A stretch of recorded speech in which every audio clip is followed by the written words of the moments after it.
और मेरा नाम है गगन मेहता और इस डेवलपमेंट डायलॉग के दूसरे एपिसोड में मैं अपने तरफ से और अपने साथियों ताराचंद जी और राजश्री जी की तरफ से आप सभी दर्शकों का हार्दिक अभिनंदन, हार्दिक स्वागत करता हूँ। दोस्तों, डेवलपमेंट डायलॉग इंडिया का, भारत का पहला एक ऐसा प्लेटफॉर्म है जो डेडिकेटेड है डेवलपमेंट सेक्टर के मुद्दों को समझने के लिए। यहाँ पे हम चर्चा करते हैं डेवलपमेंट सेक्टर के तमाम इश्यूज को समझने के लिए, तमाम मुद्दों को समझने के लिए, तमाम टॉपिक्स को, थीम्स को, अपॉर्चुनिटीज को और चैलेंजेस को डिस्कस करने के लिए। और इसको करने के क्रम में हम उन लोगों को अपने साथ जोड़ते हैं जिन्होंने इस सेक्टर में अपना योगदान दिया है और वो इस सेक्टर में लगातार काम कर रहे हैं। तो हमारा पहले एपिसोड में आपने देखा था कि हम लोगों ने चर्चा किया था opportunities and career prospects in development sector. मैं बहुत ही शुक्रगुजार हूं कि उस वीडियो को आप लोगों ने बहुत ही सराहना दिया, बहुत ही प्यार दिया, और मैं उम्मीद करता हूं कि लगातार आप अपना प्यार और अपना सराहना हमारे प्लेटफॉर्म के साथ इसी तरह लगातार बरकरार रखेंगे। तो उसी दौरान हमें तमाम दर्शकों की प्रतिक्रिया आई, तमाम दर्शकों का फीडबैक ये आया कि हम स्पेसिफिक्स में भी जाएं, यानी कि अपॉर्चुनिटीज एंड जब हम कैरियर प्रोस्पेक्ट्स की बात करते हैं डेवलपमेंट सेक्टर में, तो कौन कौन से ऐसे कैरियर के कोर्सेज हो सकते हैं। फॉर एग्जांपल सोशल वर्क के courses, for example rural management के कोर्सेज या एनवायरमेंटल मैनेजमेंट के कोर्सेज, तो ऐसे कौन कौन से कोर्सेज हो सकते हैं उसकी हम स्पेसिफिक एपिसोड्स उस बारे में बताएं। तो आज दूसरा एपिसोड जो है हम आप दर्शकों के लिए खास तौर पर सोशल वर्क के मुद्दों को समझने के लिए लाए हैं कि व्हाट इज सोशल वर्क, इस सेक्टर में किस तरह से आप परस्यू कर सकते हैं as a profession social work को लेके, और सोशल वर्क से जुड़े कौन से ऐसे कोर्सेज को आप कर सकते हैं और किन किन जगह से, किन किन कॉलेजेस से, किन किन इंस्टीट्यूट से इंडिया के आप इन कोर्सेज को परस्यू कर सकते हैं, कौन से एप्टीट्यूड और स्किल सेट्स हैं जो रिक्वायर्ड होंगे इस सेक्टर में काम करने के लिए आपको। तो इन तमाम मुद्दों पर बात करने के लिए आज हमारे बीच मौजूद हैं, हमारे साथ मौजूद हैं हमारे अच्छे मित्र ताराचंद और राजश्री जी, और इन तमाम मुद्दों पे वो चर्चा करेंगे और हम लोग आपस में बातचीत करेंगे, जिससे आप दर्शकों को समझ में आएगा कि किस तरह से सोशल वर्क को एज ए प्रोफेशन हम एज ए करियर हम परस्यू कर सकते हैं। तो शुरुआत करते हैं इस एपिसोड की, और मैं अब आग्रह करूंगा राजश्री जी से कि अपना एक छोटा सा परिचय दें और ये बताएं कि सोशल वर्क को अगर हम एक लेमन टर्म में समझना चाहें तो सोशल वर्क क्या है। और जब हम लोग मैट्रिकुलेशन करते हैं 10th के बाद, तभी से हमारे करियर को लेके हमारी चिंताएं शुरू हो जाती हैं। हमें, हमारे और हमारे पेरेंट्स को भी करियर के बारे में, आगे के बारे में चिंताएं शुरू हो जाती हैं। तो खासतौर पे जब स्ट्रीम्स का चुनाव करना पड़ता है, आर्ट्स हो चाहे साइंस हो चाहे कॉमर्स हो, तो कुछ क्या क्या ऐसे स्ट्रीम्स हो सकते हैं जो खासतौर पे फायदेमंद हो अगर हम कल को सोशल वर्क को एज ए कैरियर हम परस्यू करना चाहें। तो इन मुद्दों पे थोड़ी सी जानकारी हमारे दर्शकों को आप देंगे। तो मैं आप आग्रह करूंगा राजश्री जी को कि हमारे दर्शकों को अपने इंट्रोडक्शन के साथ इन विषयों पे थोड़ी जानकारी दें। जी Rajshree. Thank you so much Gagan ji, बहुत बहुत शुक्रिया मुझे डेवलपमेंट डायलॉग्स में बुलाने के लिए और बातचीत करने के लिए आप लोगों के समक्ष में। जैसे कि आप बता रहे हैं सोशल वर्क फील्ड के बारे में ही, मैंने खुद भी MA सोशल वर्क किया है डिपार्टमेंट ऑफ सोशल वर्क से, एंड मैं और ताराचंद क्योंकि दोनों सेम बैच में थे, सेम बैचमेट्स थे, तो सोशल वर्क की पढ़ाई हमने मास्टर्स में की। और देखा जाए तो सोशल वर्क कोई ऐसी फील्ड नहीं है जिसमें कोई चाहे और ना आ पाए। It is an interdisciplinary field. So जो भी बच्चे इंटरेस्टेड हैं सोसाइटी में चेंज लाने के लिए, कम्युनिटीज को एम्पावर करने के लिए, उन सभी लोगों के लिए ये फील्ड पूरी तरीके से ओपन है। इसमें किसी भी स्ट्रीम के बच्चे आ सकते हैं। मोस्टली ज्यादातर जो देखने में आया सोशियोलॉजी, साइकोलॉजी, एंथ्रोपोलॉजी, इन सब्जेक्ट्स के बच्चे ज्यादा अप्लाई करते हैं, but it is an interdisciplinary field and anyone can come and join. Regarding my background, after doing social work, I have worked in the NGO sector, and I'll say कि social work is not limited only to one particular sector. So मैंने consultancy field में बहुत काम किया, मैंने government के साथ में बहुत सारा काम किया, and currently I am working with a research organization which is doing market research. And of course it also includes need assessment of communities like that we do for CSRs. So वो भी है impact assessments of government schemes that are there. जो भी schemes government चलाती हैं उनका impact assessment करना, baseline surveys करना, ये सब चीजें included होती हैं. Other than that trainings भी करती हूँ मैं. जिसमें हम काउंसलर, सोशल वर्कर्स को ट्रेनिंग्स वगैरह प्रोवाइड करते हैं, जिसमें आपकी काउंसलिंग स्किल्स हो गई, साइको सोशल एस्पेक्ट्स हो गए, किस तरीके से डील करना चाहिए, लीडरशिप के ऊपर में किस तरीके से, एम्पावरिंग वुमेन के ऊपर में किस तरीके से क्या टॉपिक्स लेने चाहिए, उनको किस तरीके से एम्पावर कर सकते हैं। तो बहुत सारे एरियाज हैं जिनमें ट्रेनिंग्स की जाती हैं, और I am a part of that also. So I'll say कि social work definitely is for those people who want to bring in change in the life of people and in the surrounding as well. Like we say कि environment भी एक ऐसा sector है जो निकल के आ रहा है. Overall it impacts people only, but yes, you have a variety of areas in which you can work.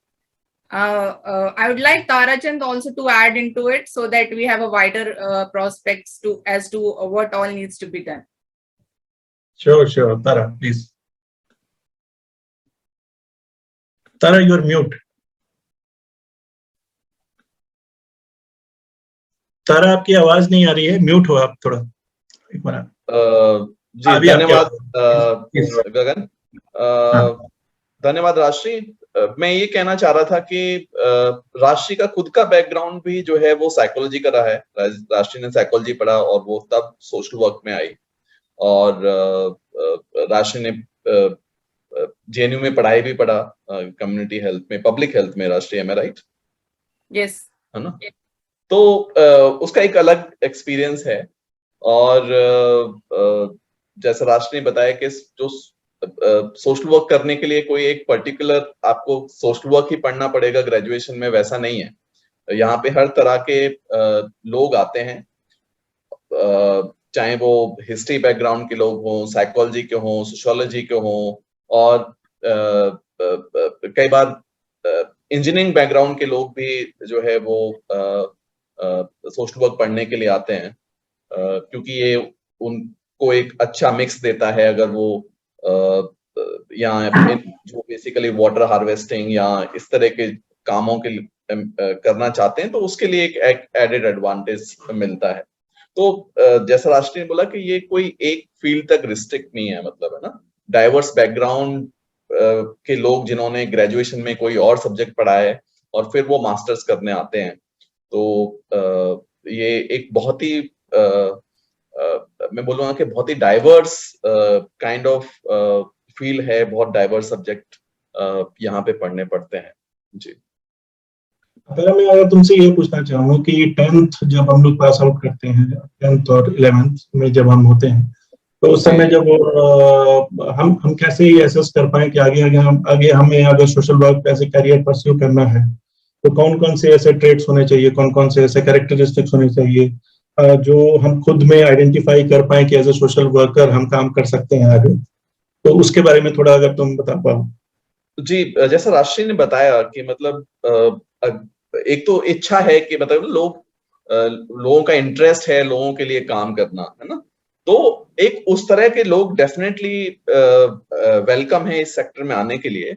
लेकिन मुझे लगता है कि आपको ना ये डिसाइड करना पड़ेगा, जैसे हम लोग डिसाइड नहीं था, मतलब हमें क्या करना है MSW करने के बाद में ना हम डिसाइड ही नहीं कर पा रहे थे, है ना। I wanted to become an entrepreneur, है ना, और social entrepreneur, wanted to run a non profit. लेकिन वो उस तरह का ना, मतलब अगर पहले से लोग डिसाइड कर लें कि एग्जैक्टली आपको करना क्या है, तो मुझे लगता है कि वो बहुत जरूरी है। उसी के हिसाब से जो है वो आपका स्किल सेट पे निर्भर करेगा चीजें। जैसे काफी लोग जिनका लैंग्वेज पे बहुत अच्छा पकड़ है, राइटिंग स्किल्स बहुत अच्छी हैं, तो वो डेवलपमेंट कम्युनिकेशन में लोग जा सकते हैं, है ना। वैसे लोग काफी अच्छे से जो हम लोग इंफॉर्मेशन कम्युनिकेशन की बात करते हैं, उस तरह की चीजों में जो है वो काफी अच्छा कर सकते हैं। सिमिलरली जो लोग घुलना मिलना जिनको पसंद है, जो लोग अच्छे से लोगों के साथ में बात कर सकते हैं, जेल कर सकते हैं, वैसे लोग मुझे लगता है कि वो ज्यादा कम्युनिटी के साथ में काम कर सकते हैं। तो मुझे लगता है कि ये ना डिपेंड करेगा कि आप सोशल वर्क जो इतना वास्ट फील्ड है कि आपको ना हर तरह की जॉब्स अवेलेबल हैं। अगर आप पीपल पर्सन हो तो you can do some people oriented work, अगर आप डेस्क वर्क प्रेफर करते हैं तो you can do report writing or analysis or the kind of work Rashri is doing. So I mean it depends what exactly you want to do. Mm-hmm. Yeah. जैसे मैंने बोला, development sector में तमाम courses होते हैं, social work है, rural management है। Of course हम अगले एपिसोड में रूरल मैनेजमेंट से संबंधित कोर्सेज के बारे में, उससे संबंधित कॉलेजेस और इंस्टीट्यूशंस के बारे में चर्चा करेंगे, और इन्वायरमेंटल मैनेजमेंट को भी हम लोग कहीं ना कहीं कवर करने की कोशिश करेंगे आगामी एपिसोड्स में। पर आज हम लोग स्पेसिफिकली चर्चा कर रहे हैं सोशल वर्क से रिलेटेड। तो मैं राजश्री से जानना चाहूंगा कि राजश्री, कौन से ऐसे इंस्टीट्यूट्स या कॉलेजेस हैं इंडिया में जो जिनसे हम सोशल वर्क से रिलेटेड कोर्सेज कर सकते हैं? इस बारे में थोड़े हमारे दर्शकों को आप जानकारी दे पाए। जी गगन, मैं बताना चाहूंगी स्पेशली फॉर दिस सेशन मैंने देखने की कोशिश की कि कहाँ पे सोशल वर्क होता है, क्योंकि हम लोग नॉर्थ इंडिया बेस्ड थे, तो हमने उस समय पे उतना सर्च नहीं किया था। हम लोग नॉर्थ इंडिया बेस्ड थे, तो हम लोगों के सामने जो आया वो डिपार्टमेंट ऑफ सोशल वर्क था, और it is of course one of the top institutes in social work. But when I was searching all the colleges and universities, मुझे देख के पता चला कि most of the institutes are in the south of India. So maximum number of institute जो है हमारे south India में है, and which one of the topmost is Rajagiri College of Social Sciences, which is there in Kochi. Then we have Department of Social Work in Christ University, Bangalore. Then we have Madras School of Social Work in Chennai, and we have Loyola College of Social Sciences, which is in Thiruvananthapuram. These are only a few of the many institutes that are there. So अगर north की बात करें तो department of social work Delhi university में is a well-known institute, and then we have Jamia Millia Islamia, where we have an MSW course, and we have Aligarh Muslim University as well, where we have an MSW course. इसके अलावा distance से भी अगर कोई MSW करना चाहते हैं तो we have IGNOU, Indira Gandhi Open University, which is having master's course in social work. अगर हम वेस्ट की बात करें तो we have Tata institute of social sciences, mostly those who are planning to go into the social work area, they must be knowing about Tata Institute of Social Sciences. तो Mumbai based हैं, और इनके यहाँ सोशल वर्क के बहुत सारे specialisations हैं जिनमें एडमिशंस होते हैं. Then we have department of social work in Udaipur University as well. So that is there. And in East, if we will look at it, there is one in Manipal, which is at Prasanna School of Public Health. So if we say ki people want to go into social work, they can research on the net. A list of 35 top universities, institutes are given on the net, which is being given by given ranking by one of the survey agencies. So they can go through that. We will provide a link for that also. So अगर आपका interest है और आप social work field में आना चाहते हैं तो there are many institutes and you can pursue that from any of the institutions. Thank you, Gagan. तो मैं अपने दर्शकों को यह बताना चाहूंगा कि जैसे राजश्री बता रही थी, ऑल ओवर इंडिया अगर आप देखें, नॉर्थ, ईस्ट, वेस्ट, साउथ, सब जगह पे स्कोप है. आप सब जगह से इस तरह के इंस्टीट्यूट है, इस तरह के कॉलेजेस है जहाँ से आप सोशल वर्क को के कोर्सेज कर सकते हैं. और मैं अब आगे जाते हुए मैं ताराचंद से ये पूछूंगा कि आपने जब DSSW में जब ये कोर्स परस्यू किया तो किस प्रकार की एडमिशन प्रक्रिया क्या थी, और आज की डेट में अगर DSSW में कोई दाखिला लेना चाहता है तो एडमिशन की प्रक्रिया क्या है, किन तरह के एग्जाम्स या ग्रुप डिस्कशन या पर्सनल इंटरव्यू का सामना लोगों को करना पड़ सकता है, कोर्स का फी स्ट्रक्चर क्या है, क्या कुछ स्कॉलरशिप्स की भी संभावनाएं हैं, तो इस बारे में थोड़ा आप अगर बता पाए. जैसे अगर रूरल मैनेजमेंट की मैं बात करूं तो ऑफ कोर्स मैनेजमेंट के टर्म में आप देखें तो CMAT या ZET होता है, जेवियर एप्टीट्यूड टेस्ट हो गया, या CAT होता है. उस तरह के मैनेजमेंट के जो एग्जाम्स होते हैं उसको आप क्लियर करने के बाद इन इंस्टीट्यूट्स में दाखिला ले सकते हैं रूरल मैनेजमेंट के कॉन्टेक्स्ट में. उसमें हम लोग आएंगे जब अगले एपिसोड में चर्चा करेंगे. तो बट सोशल वर्क को लेके किस प्रकार के एग्जाम्स होते हैं, क्या ये इंस्टीट्यूट्स खुद करवाते हैं या किसी खास तरह के इंस्टीट्यूशंस इस तरह के टेस्ट को कंडक्ट कराता है for admission in these institutes? तो जी गगन, देखिए हर यूनिवर्सिटी का एक अपना एक पैटर्न है एडमिशन लेने का. तो ज्यादातर यूनिवर्सिटी अपना एक एंट्रेंस टेस्ट कंडक्ट करती हैं, और उस टेस्ट में जो लोग क्वालिफाई करते हैं उसके बाद उन बच्चों को पर्सनल इंटरव्यू के लिए बुलाया जाता है। कई जगह पे ग्रुप डिस्कशन भी होता है, लेकिन ये सब जगह पे एक पैटर्न नहीं है। तो प्रोसेस ये होता है कि जो एक कॉमन एंट्रेंस टेस्ट होता है पीजी के लिए, जैसे दिल्ली यूनिवर्सिटी में पीजी के लिए एक कॉमन एंट्रेंस टेस्ट है, वो लोग क्लियर करते हैं। उसके बाद में पर्सनल इंटरव्यू होता है और उसके बाद जो है आप अगर आप क्वालिफाई कर पाते हैं दोनों में तो आपका सिलेक्शन जो है हो जाता है। इसी तरह से अलग अलग यूनिवर्सिटी के अपने एंट्रेंस एग्जाम्स हैं, चाहे वो अलीगढ़ मुस्लिम यूनिवर्सिटी हो, चाहे वो टाटा इंस्टीट्यूट ऑफ साइंसेज हो, वहां पे एक ऐसे लिखने के लिए आपको बोलते हैं। यहाँ पे 100 क्वेश्चंस होते हैं दिल्ली यूनिवर्सिटी के एंट्रेंस एग्जाम में। तो सबका एक अलग अलग पैटर्न है, लेकिन मोर और लेस सब जगह पे एक एंट्रेंस टेस्ट है जिसका फॉर्म कुछ भी हो सकता है, और सब जगह पे एक आपका पर्सनल इंटरव्यू है, लेकिन ग्रुप डिस्कशन सब जगह पे नहीं है जी। इन टर्म्स ऑफ एलिजिबिलिटी, क्या ग्रेजुएशन में कुछ स्पेसिफिक मार्क्स परसेंटेज होते हैं क्या? 50%, 60%? जी जी जी हाँ जी। देखिए, मार्क्स का भी जो है वो सब जगह पे एक अलग अलग क्राइटेरिया है। जैसे अगर लोग साइंस बैकग्राउंड से आते हैं तो उनके लिए कुछ अलग मार्क्स का क्राइटेरिया रहता है। अगर लोग ह्यूमैनिटीज बैकग्राउंड से आते हैं तो उनके लिए एक अलग क्राइटेरिया रहता है। अगर लोगों ने अगर ग्रेजुएशन में सोशल वर्क पढ़ा है और वो एमएसडब्ल्यू करना चाहते हैं तो उनके लिए एक अलग क्राइटेरिया रहता है। तो जैसे मिनिमम जो क्राइटेरिया है वो 50% का है। अगर आपने सोशल वर्क पढ़ा है ग्रेजुएशन में तो 50% है। अगर आप दूसरे सब्जेक्ट से पढ़ के आ रहे हैं तो वो आपका 55% है। और जहां तक जी हाँ, तो आप ऐड करें कुछ बताइए। हाँ, और जहां तक आप पूछ रहे थे कि फीस स्ट्रक्चर कैसा होता है, तो देखिए जितने भी सेंट्रल यूनिवर्सिटीज हैं या सरकारी संस्थान हैं जो एमएसडब्ल्यू करा रहे हैं, अगर आप वहां से सोशल वर्क पढ़ते हैं तो डेफिनेटली आपका जो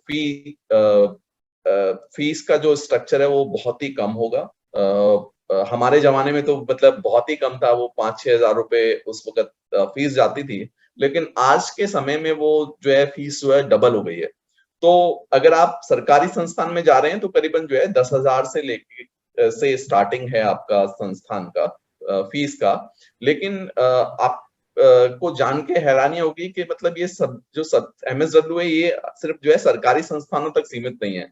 आज की डेट में बहुत सारी प्राइवेट यूनिवर्सिटीज जो है वो भी ये कोर्स करा रही हैं, और जहां पे फी जो है जो लोग सरकारी संस्थानों में जिनका किसी कारणवश एडमिशन नहीं हो पाता है, दाखिला नहीं हो पाता है, वैसे लोग प्राइवेट यूनिवर्सिटी में भी एक कोर्स परस्यू करते हैं जहां पे लगभग आपके कोर्स की जो फीस है वो करीबन 1.25 लाख रुपए के करीब जो है पर साल हो सकती है जी। राजश्री, मैं आपसे ये जानना चाह रहा था, जैसे ताराचंद जी ने बताया एडमिशन प्रोसीजर्स वगैरह के बारे में, तो इसमें हो गया या डीएसएसडब्ल्यू में जब एग्जाम्स जब होते हैं इन कोर्सेस में दाखिला के लिए, तो किस प्रकार के क्वेश्चंस पूछे जाते हैं? फॉर एग्जांपल मैनेजमेंट में जैसे हम लोग जेट का एग्जाम हो गया या कैट का हो गया या सीएमएटी का हो गया, तो उसमें जनरल अवेयरनेस से रिलेटेड क्वेश्चंस हो सकते हैं, क्वांटिटेटिव एप्टीट्यूड से रिलेटेड हो सकते हैं, लॉजिकल रीजनिंग, लैंग्वेज कॉम्प्रिहेंशन से रिलेटेड। तो क्या किस तरह की क्वेश्चंस एक्सपेक्ट कर सकते हैं अगर स्टूडेंट्स इस एग्जाम में जो एंटर कर रहे हैं उनके लिए, तो किस प्रकार के क्वेश्चंस पूछे जाते हैं इन एंट्रेंस एग्जाम?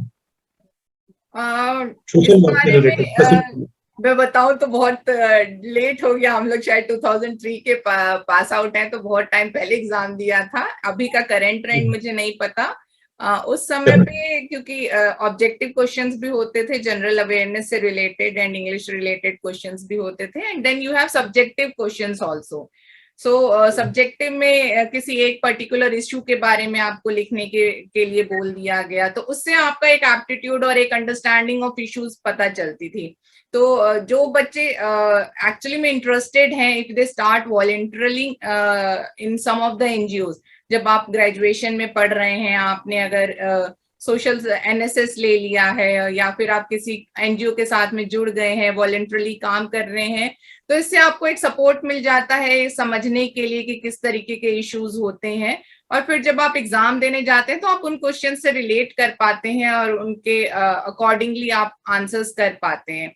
तो I would definitely recommend students कि जो लोग इस फील्ड में आना चाहते हैं वो वॉलंटियरिंग से शुरुआत करें, जिससे कि वो अपने आप को समझ भी पाए कि क्या वो इस फील्ड में जाना चाहते हैं इन फ्यूचर, क्या वो देखते हैं कि हाँ इस फील्ड में उनके लिए स्कोप है।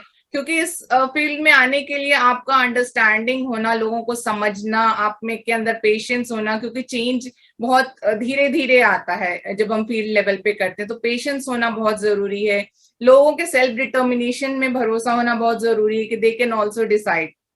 तो इट इज इम्पॉर्टेंट कि जब हम फ्रेम ऑफ क्वेश्चंस पूछते हैं तो their focus is more towards understanding your aptitude and general awareness about what are the current issues currently. So ये सारी issues बहुत ज्यादा कवर किए जाते हैं। और मैंने टेस्ट का भी एग्जाम दिया था अपने समय में, तो जो FGD होता है उनके यहाँ पे बहुत ही फोकस्ड होता है, they decide on the FGD। तो आपको अगर इश्यूज की क्लैरिटी नहीं है तो आपको उस FGD में पार्टिसिपेट करने में बहुत ही मुश्किल हो जाएगा। तो इस वजह से इवन इंटरडिसिप्लिनरी फील्ड है, तो लेकिन फिर भी जब आप किसी सोशल इश्यूज पे ऑलरेडी जुड़े हुए रहते हैं तो आपके लिए थोड़ा सा आसान हो जाता है इन सारी चीजों को, प्रक्रियाओं में अपने आप को साबित करने में। Thank you Gagan. म्यूट पे है तारा। म्यूट पे है आप जी। गगन जी, जो आपने बताया पैटर्न, लगभग वही पैटर्न जो है सब जगह एंट्रेंस एग्जाम में जो है वो फॉलो किया जाता है ना। तो जो चाहे वो दिल्ली यूनिवर्सिटी का कॉमन एंट्रेंस एग्जाम हो, चाहे वो किसी और यूनिवर्सिटी का हो, सब जगह बिकॉज ये कंबाइंड एग्जाम होता है, कोई सिर्फ MSW के लिए फोकस नहीं होता। काफी यूनिवर्सिटीज में कुछ जगह पे MSW के लिए फोकस रहता है। तो जहाँ पे मतलब कॉमन एग्जाम होता है वहां पे डाइवर्स काइंड ऑफ क्वेश्चंस आपसे पूछे जाते हैं, चाहे वो करंट अफेयर्स से रिलेटेड हो, चाहे वो लॉजिकल रीजनिंग हो, है ना, चाहे वो आपका बेसिक इंग्लिश हो। तो इस तरह का जो है एक पूरा कंपोजिशन होता है एंट्रेंस एग्जाम के दौरान। जी, हम लोग ये बताना चाह रहे थे कि अगर इसमें अगर एंट्रेंस एग्जाम की बात करें तो एंट्रेंस एग्जाम के बाद आपको ग्रुप डिस्कशन और उसके बाद एक पर्सनल इंटरव्यू, तो इस पूरी प्रक्रिया को गुजरने के बाद ही आपको उस कोर्स में, आप उस पर्टिकुलर इंस्टीट्यूट में आपका एडमिशन प्रक्रिया पूरी हो पाती है। और ऑफ कोर्स जहाँ तक एलिजिबिलिटी क्राइटेरिया की बात है, ग्रेजुएशन में खासतौर पे देखा गया अमूमन 50% का एक कट ऑफ रहता है। 50% आपकी ग्रेजुएशन में होने चाहिए। स्ट्रीम डजेंट मैटर, स्ट्रीम कुछ भी हो सकता है। और हमने बात की किस प्रकार के एडमिशन टेस्ट में किस प्रकार के क्वेश्चंस आते हैं। मोर ओवर पैटर्न वही रहेगा, 2 से 3 घंटे का एग्जाम आप एक्सपेक्ट कर सकते हैं। और general awareness, quantitative techniques, logical reasoning, language comprehensions, इस तरह के क्वेश्चंस को आप एक्सपेक्ट कर सकते हैं। और कहीं कहीं जगह पे आप जो एग्जाम से रिलेटेड आपको फी और जो सारी प्रोसीजर्स है उसको भी कंप्लाई करना पड़ता है। तो ये एडमिशन प्रोसीजर्स को लेके हम लोगों ने बात की। लेकिन जहाँ पे फी स्ट्रक्चर का बात है, एक बार हम लोग इंटर कर चुके जब DSSW में या टेस्ट में, तो उस पूरे 2 साल के दौरान, 2 साल का ही होता है सोशल वर्क का कोर्स भी, तो उस पूरे 2 साल के दौरान फी स्ट्रक्चर की बात ताराचंद भी कर रहे थे। तो राजश्री, ये फी स्ट्रक्चर को लेके आपका क्या व्यू है? मान लीजिए बाहर से आके कोई दिल्ली में सोशल वर्क को परस्यू कर रहा है और उसके हॉस्टल के चार्जेस वगैरह भी वो इंक्लूड हो जाता है। तो ओवरऑल 2 साल में हम देखें तो कितना एक्सपेंसेस आप एक्सपेक्ट कर सकते हैं इन 2 सालों में? फॉर एग्जांपल मैं अपना अगर बात करूं तो रूरल मैनेजमेंट में आज की डेट में अगर कोई मेरे इंस्टीट्यूट में अगर रूरल मैनेजमेंट करता है, Xavier Institute of Development Action and Studies XIDAS में, जो कि जबलपुर में है, तो उसमें करीब 2,67,000 का खर्च है 2 सालों का। और उसके अतिरिक्त जो है हॉस्टल के चार्जेस और अन्य चार्जेस जो हैं, चाहे वो इंटर्नशिप के लिए कहीं और जाना हो, या ट्रैवल एक्सपेंसेस है, या अपने खुद के एक्सपेंसेस हैं, तो वो एक अलग एड ऑन हो जाता है। तो मोटा मोटी आप मान ले तो 3 से 4 लाख का खर्चा 2 साल के कोर्स को करने में आता है रूरल मैनेजमेंट के कॉन्टेक्स्ट में। पर क्या यही पैटर्न सोशल वर्क में है या आप कुछ अलग तरीके से इसको देखते हैं? देखिए, सिर्फ फी स्ट्रक्चर आप जो आपके पढ़ाई से रिलेटेड है वो तो लिमिटेड होता है, लेकिन ऑफ कोर्स हॉस्टल में जब रहते हैं आप तो उसमें फूड चार्जेस, रूम चार्जेस, इन सब का भी खर्चा होता है। तो मंथली आप एक्सपेक्ट कर सकते हैं कि अराउंड 5,000, 3 to 5,000 का एक्सपेंडिचर आप उसमें और होगा ही होगा। And in addition to that जो भी स्टूडेंट के अपने पर्सनल खर्चे हैं वो भी होंगे। तो इन सबको लगा के अगर आप देखते हैं तो अराउंड 10,000 के करीब का खर्चा शायद बन जाएगा पर स्टूडेंट। तो उस हिसाब से देखें तो of course when you are coming and staying in Delhi और सम अदर एरिया, जो भी वहाँ का एक्सपेंडिचर पैटर्न है उस पर्टिकुलर स्टेट का, उसके बेसिस पे होगा। ओवरऑल अगर आप गवर्नमेंट इंस्टीट्यूशंस का देखें तो hostel fee is also not very high. Mainly जो मेस चार्जेस होते हैं वो ऊपर नीचे होते रहते हैं based on the cost of food items. तो वो सारी चीजें होती रहती हैं। तो लेकिन फिर भी it will not be more than 5,000 a month. वो then it depends all about upon the student, क्योंकि of course you need to have books and other things also, then practicals, then you have to travel for your field work also. Field work जैसे कि हमारे department of social work में twice in week होता ही है, तो आपको जाना है, उन सारी चीजों का एक्सपेंडिचर भी है आपका। तो ये सारी चीजें होती हैं। तो इन सब का एक्सपेंडिचर काउंट करना जरूरी है। गगन, राशि ने एक बहुत अच्छी बात बताई जो बहुत यूनिक है इस सोशल वर्क को लेके। आप दुनिया के किसी भी कोने में चले जाओ, वहां पे फील्ड वर्क जो है, सोशल वर्क आप पढ़ते हैं तो फील्ड वर्क करना जो है मस्ट है। और ये कोई 1 महीने का या 2 महीने का इंटर्नशिप नहीं होता दूसरे कोर्सेज की तरह। यहाँ पे हर हफ्ते आपकी जो 3-4 दिन जो है आपकी क्लासेस होंगी, और 2 दिन आपको फील्ड में जाके पूरा सुबह से शाम तक जो है वो काम करना पड़ेगा।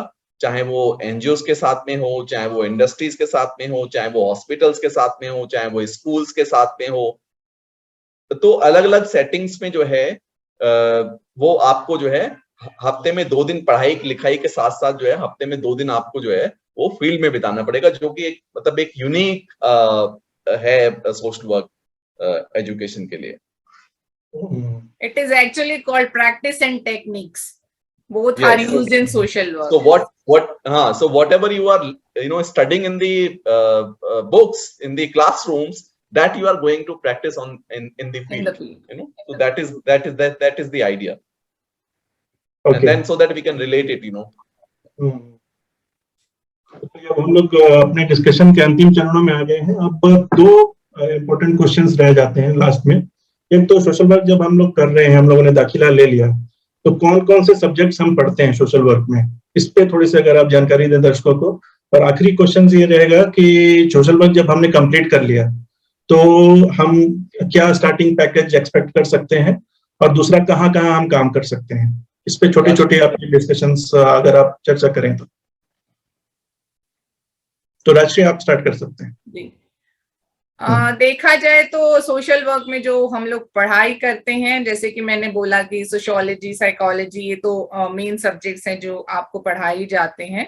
इसके अलावा रिसर्च एंड स्टैटिस्टिक्स जो है वो बहुत इंपॉर्टेंट है, क्योंकि जो भी हम स्टडीज वगैरह करते हैं उनको हम किस तरीके से प्रूव करेंगे, किस तरीके से हम उनको कैलकुलेट करेंगे, वो सारी चीजें भी सिखाई जाती हैं हमें। और अदर देन दैट आपका स्पेसिफिक इंटरेस्ट के हिसाब से भी आपके सब्जेक्ट्स ले सकते हैं। जैसे आप विमेन एम्पावरमेंट ले सकते हैं, डिसेबिलिटी ले सकते हैं, किसी को एचआर के लिए करना है तो एचआर आप सेलेक्ट कर सकते हैं। और आप ऑफ कोर्स आपका हिस्ट्री ऑफ सोशल वर्क पढ़ाया जाता है कि किस तरीके से सोशल वर्क की शुरुआत हुई, इन सारी चीजों पे भी पूरी आपके सेशंस होते हैं। तो 2 इयर्स के कोर्स में आपको इस तरीके से डिफरेंट कोर्सेज के बारे में सिखाया जाता है। और mental health which is part of psychology is one of the important component जो कवर किया जाता है। एंड केस वर्क है आपका, जो केस वर्क किस तरीके से करते हैं, ग्रुप वर्क किस तरीके से करते हैं, क्योंकि जब हम फील्ड में जाते हैं तो हम दोनों तरीके से काम करते हैं, ग्रुप्स के साथ भी काम करते हैं, इंडिविजुअल्स के साथ भी काम करते हैं। तो ग्रुप वर्क और केस वर्क किस तरीके से करते हैं, उन सारी चीजों के बारे में भी बताया जाता है। तारा जी, आप कुछ ऐड करना चाहेंगे इसमें? हाँ, बिल्कुल। जी, तो ये हम लोग अपने डिस्कशन के अंतिम चरणों में आ गए हैं। अब 2 इम्पोर्टेंट क्वेश्चंस रह जाते हैं लास्ट में। एक तो सोशल वर्क जब हमने कंप्लीट कर लिया तो कौन कौन से सब्जेक्ट्स हम पढ़ते हैं सोशल वर्क में, इस पे थोड़ी सी अगर आप चर्चा करें तो। तारा जी, आप कुछ ऐड करना चाहेंगे इसमें? जी मैं कह रहा हूँ कि गगन बहुत ही, मैंने बोला डाइवर्स सब्जेक्ट्स हम लोग पढ़ते हैं, बहुत ही डाइवर्स फील्ड है। तो मतलब जैसा राष्ट्रीय ने बोला कि साइकोलॉजी भी पढ़ना है आपको, सोशियोलॉजी भी पढ़ना है आपको स्टैट्स भी पढ़ना है, आपको रिसर्च भी पढ़ना है, आपको कम्युनिटी हेल्थ भी पढ़ना है, आपको इकोलॉजी एंड एनवायरनमेंट भी पढ़ना है, आपको पब्लिक पॉलिसी भी पढ़ना है, इकोनॉमिक पॉलिसी भी पढ़ना है। तो इतना डाइवर्स फील्ड है कि पूरे 2 साल में हम अलग अलग तरह के सब्जेक्ट्स पढ़ते हैं जो बहुत ही एक दूसरे से भिन्न होते हैं और बहुत ही इंटरेस्टिंग होते हैं। तो ये बहुत ही अच्छी बात है, मतलब जो दर्शक सुन रहे हैं, खासतौर पे युवा इसको सुन रहे हैं, तो आप इस कोर्स को करने के बाद you can expect yourself to be a multifaceted person, क्योंकि इतने सारे मल्टीपल फील्ड्स की जानकारी आपको हो जाएगी। तो इट्स वेरी गुड। जानकारी होती है, फिर हम उन सबको रिलेट करते हैं आपस में कि किस तरीके से आपस में रिलेट हैं। दैट्स व्हाई वी से कि हम होलिस्टिकली देखने की कोशिश करते हैं। तो हम उसमें सोशियोलॉजी भी लगाते हैं, साइकोलॉजी भी लगाते हैं, इकोनॉमिक्स भी लगाते हैं, then we try to understand the issue. और गगन जॉब्स पे जो जॉब प्रोस्पेक्ट्स होते हैं वो भी बहुत डाइवर्स होते हैं। जैसे हमारे यहाँ से जो है मेडिकल सोशल वर्कर्स जो है वो हॉस्पिटल्स में काम करते हैं। हमारे यहाँ पे स्कूल सोशल वर्कर्स होते हैं जो स्कूल्स के साथ में काम करते हैं, बच्चों के साथ में काम करते हैं। हमारे यहाँ पे इंडस्ट्रियल जो सोशल वर्क होता है वहां पे इंडस्ट्रियल सोशल वर्कर्स होते हैं जो एम्प्लॉयज वेलफेयर, HR इन सब का काम देखते हैं। हमारे यहाँ पे जो आप कम्युनिटी ऑर्गेनाइजर्स की बात करते हैं तो हमारे यहाँ पे लोग जो है कम्युनिटी में जाके काम करते हैं, उनके साथ में ये करते हैं। हमारा एक सब्जेक्ट होता है जी एडवोकेसी में भी काम करते हैं, सोशल एक्शन एडवोकेसी पे भी काम करते हैं जी, पब्लिक पॉलिसी एंड एडवोकेसी पे भी काम करते हैं। तो इतने डाइवर्स एरियाज में सोशल वर्कर्स काम करते हैं कि मुझे लगता है कि अगर मैं उन सब के बारे में अभी अगर यहाँ पे बात करूंगा तो मुझे लगता है कि आधा घंटा तो आपका उसी में चला जाएगा जी। और वही स्टार्टिंग पैकेज को लेके, तो इट इज लेकिन मॉनेटरी टर्म्स में हर कोई एक्सपेक्ट करता है कि एक कोर्स को मैंने किया है तो मुझे क्या मिलेगा एज स्टार्टिंग सैलरी। तो देखिए मैं वही पढ़ रहा था कि यहाँ पे रिटर्न ऑन इन्वेस्टमेंट जो है ना वो सोशल वर्क पढ़ने में सबसे ज्यादा है, MBA से भी ज्यादा है ना। मैं कहीं सोशल मीडिया पे आ रहा था कि लोग 8 लाख 10 लाख रुपए खर्चा करते हैं और तब जाके 10,000 रुपए मिलता है। तो यहाँ पे जो है आपको बहुत कम खर्चा करना है और रिटर्न जो है वो डबल है आपके इन्वेस्टमेंट जो आप दूसरे एरियाज में करते हैं। तो मुझे लगता है कि स्टार्टिंग सैलरी जो है वो करीबन 25,000 से जो है अच्छे इंस्टीट्यूट्स हैं वहां पे कम से कम 25,000 से तो आपकी स्टार्टिंग होती है। लेकिन वो डिपेंड करता है कि किस तरह का टैलेंट है, किस तरह का ऑर्गेनाइजेशन है। तो इसका जो लिमिट है, मतलब स्टार्टिंग पैकेज जो है वो करीबन 25,000 टू 50-60,000 तक जो है वो आपका जा सकता है। 55,000 ऑनवर्ड से शुरू हो जाता है depending upon case to case, right? जी। उसके बाद एक बार आपको एक्सपीरियंस हो गया तो स्काई इज द लिमिट, और you can also enter into corporates, और उसके बाद आप कॉर्पोरेट से जुड़ जाते हैं एज CSR या जो भी है, तो आप उस कंपनी के ही पार्ट हो जाते हो। ऐसा नहीं है कि आपको एक ऑर्गेनाइजेशन के साथ ही कॉन्फाइंड रहे। जी।